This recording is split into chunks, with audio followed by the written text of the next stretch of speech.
Salvete. Hi. We're now starting lesson 26.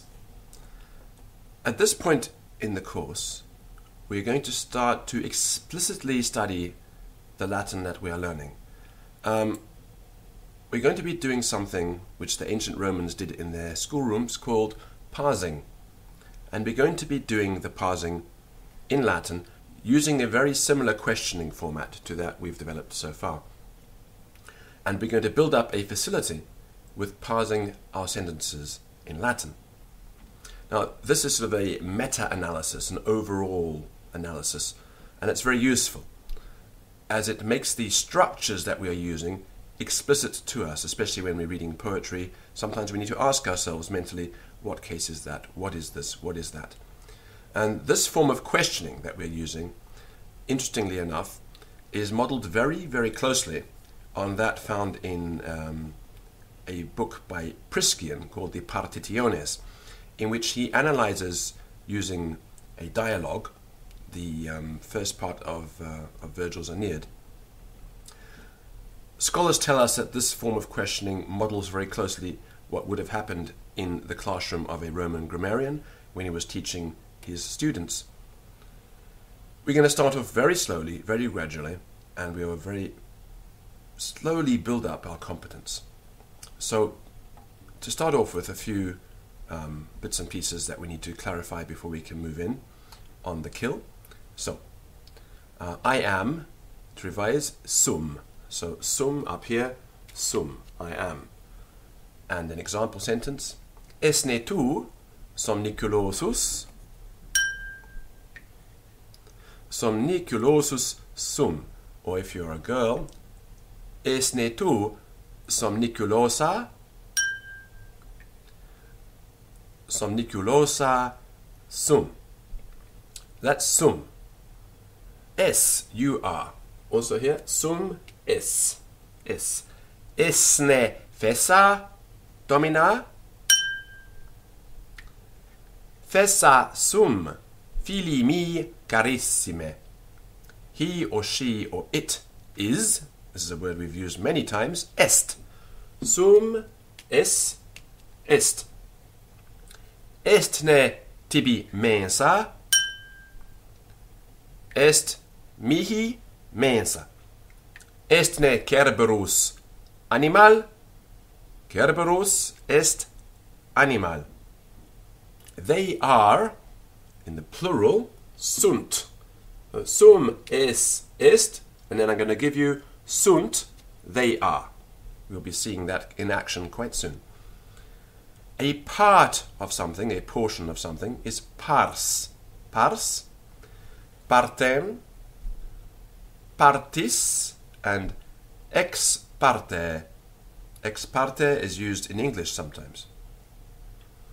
Habesne partem kahartai?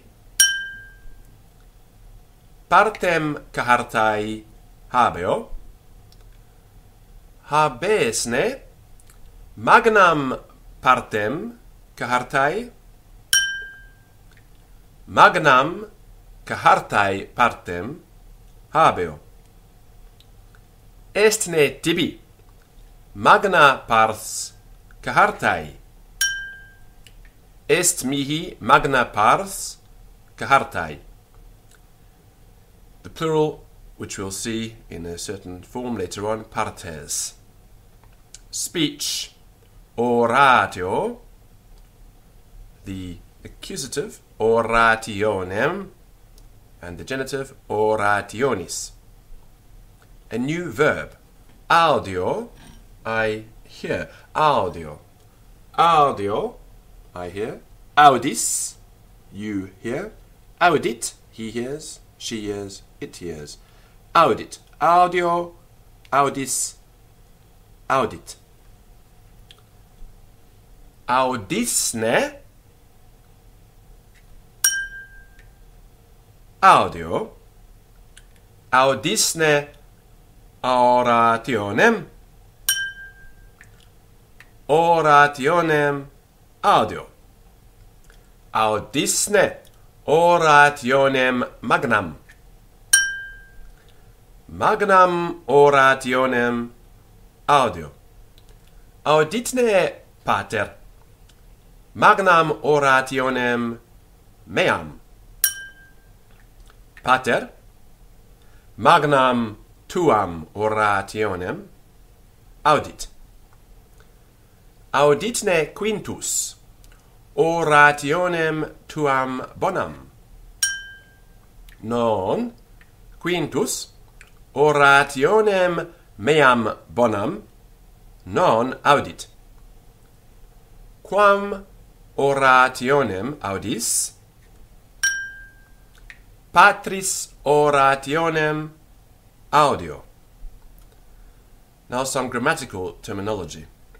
A noun is nomen, nomen, nomen, and nominis in the genitive. Quod est tibi nomen. Mihi nomen est Caesar.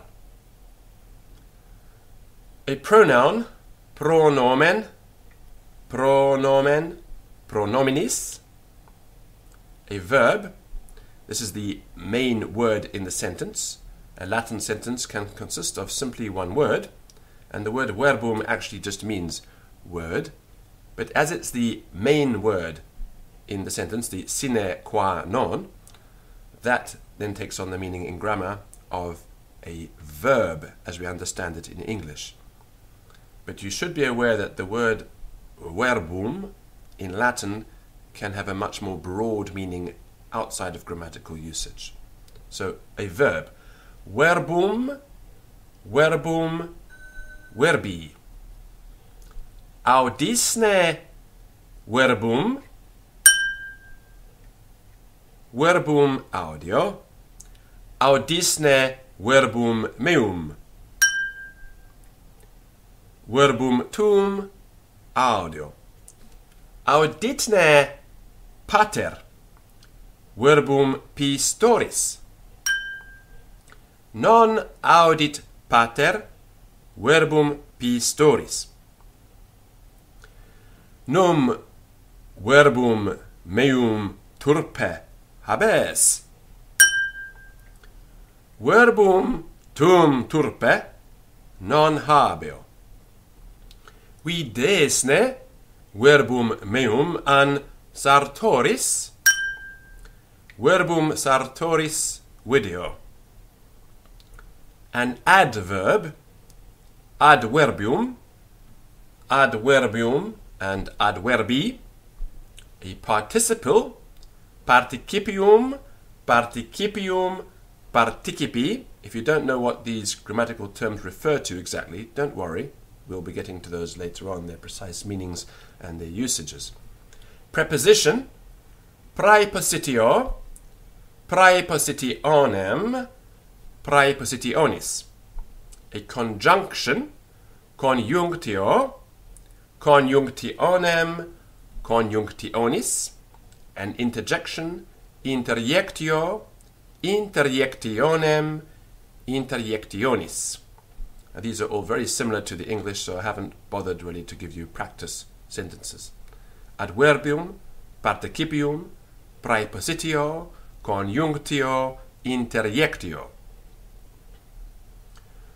A masculine noun, nomen masculinum, nomen masculinum. Sententia in grammar can mean a sentence. Videsne nomen masculinum in sententia. Nomen masculinum in sententia non video. So a sentence, sententia, sententiam, sententiae. Audisne sententiam meam bonam an fratris. Bonam tuam sententiam audio, filii mi bone. A feminine noun, nomen femininum, nomen femininum, estne tibi, nomen femininum in sententia. est mihi nomen femininum in sententia. Gender, that's whether it's masculine or feminine or neuter. Genus, generem, generis. Genus, generem, generis. Of which, we've had this before, of which, cuius, cuius. Notice that cuius has got a double y. It's cuius. If you look in your dictionary, you will often find a line over the first u. Now this line over the first u is telling us the syllable is long. In other words, it ends in a consonant. And the second syllable is also long. But it's spelt with one I. So the line is not telling us the vowel is long. It's not cuius, it's cuius. Sometimes dictionaries use this macron, as it's called, not to show the length of a vowel, but to show the length of a syllable in certain cases. Here we have our first grammatical question. And I'm going to explain to you how we're going to do this, because unlike the previous questions you've had, you don't just repeat the form of the question in your answer. You actually have to think about the question, and then you have to answer it. So, in a sense, these are your first real questions. Nomen Pius, so the name Pius, cuius generis est, of which of gender is it? Cuius generis est, of which of gender is it? Nomen Pius, cuius generis est? Masculini generis est, of masculine of gender it is. Masculini generis est. So here we go. I'm going to ask you the question, ring the bell, and you can answer it. Nomen Pius, cuius generis est? Masculini generis est. Nomen penna, cuius generis est? Nomen feminini generis est. Nomen penna. Pars means a part of something, a section. Est ne tibi pars? Est mihi pars. Est ne tibi pars orationis? Est mihi pars orationis. Pars orationis, part of speech. Est ne tibi pars orationis? Est mihi pars orationis. Habesne nomen femininum? Nomen femininum habeo. Now we have a grammar question. Est ne pronomen pars orationis? Pronomen pars orationis est. So is the word pronoun, or is a pronoun, a part of speech?